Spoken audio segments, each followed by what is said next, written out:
Hello everyone, greetings of the day. So in our last online class we discussed about the physical properties of acids, and in today's video we are moving ahead of the topic and we are going to study about the chemical properties of acids. So first, which we will study under this category is reaction of acids with metals. So when acids react with metal, they form salt plus hydrogen gas. And the examples you can see here. When zinc, which is a metal, reacts with hydrochloric acid, it forms a salt, zinc chloride and hydrogen gas. Similarly, if you react magnesium metal with H2SO4, which is sulfuric acid, then it forms MgSO4, which is magnesium sulfate, a salt plus hydrogen gas. So how do you know that that hydrogen gas is being liberated in this reaction, not any other gas? How do you test for the hydrogen? So basically the most common way of testing hydrogen is that when you react a metal with an acid in a test tube, you bring a burning splinter near the mouth of the test tube, and if this burning splinter starts burning with a pop sound, then you know that the gas being liberated is hydrogen gas. Secondly, what we have to observe here, that when HNO3 reacts with any metal, HNO3, that is nitric acid, when it reacts with any metal, it forms H2O instead of H2. And why does it do so? Because HNO3 is a strong oxidizing agent, and being a strong oxidizing agent, whatever hydrogen gas is being formed in the reaction, it oxidizes it into H2O, and your final product is H2O instead of H2. So when HNO3 reacts with a metal, it forms H2O, but this is not applicable in the case of magnesium and manganese.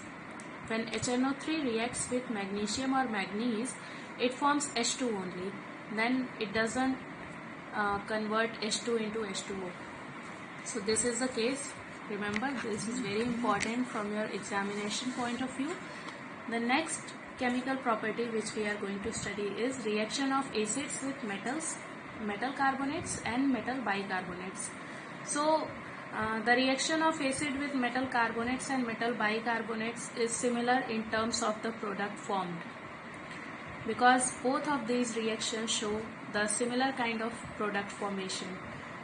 As you can see here in the word reaction, then that acids, when react with metal carbonates or metal bicarbonates, they form salt, water and carbon dioxide gas.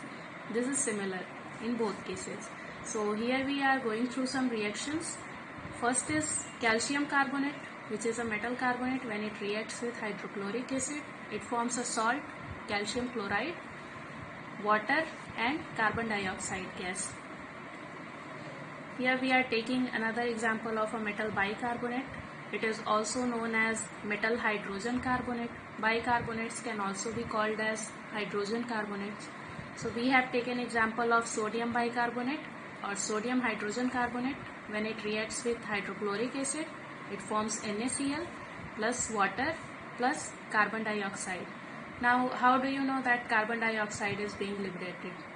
If you take say 2 or 3 ml of acid in a test tube and you put some solid carbonate or bicarbonate in the test tube, you will observe some effervescence, which is bubbling, and this bubbling is because of the liberation of this CO2.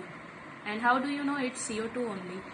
Because if you bring a burning splinter near the mouth of the test tube, the burning splinter will extinguish, because carbon dioxide is a non-supporter of combustion. That's how you know that carbon dioxide is being liberated.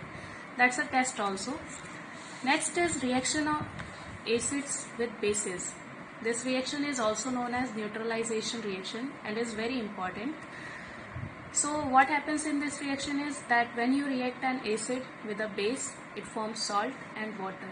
As you can see that both of our products are neutral products. So that's why this reaction is termed as neutralization reaction. So basically what happens in this reaction is that the H plus ions of acid and OH minus ions of bases react with each other and neutralize each other to form a neutral product H2O. The examples are hydrochloric acid. When reacts with sodium hydroxide, it forms salt NaCl plus water. Another example is sulfuric acid H2SO4. When reacts with potassium hydroxide, it forms K2SO4, that is potassium sulfate, and water. So this is today's videos. Next day we will discuss about the bases, their general properties and their chemical properties. So till then, keep studying. Have a nice day ahead.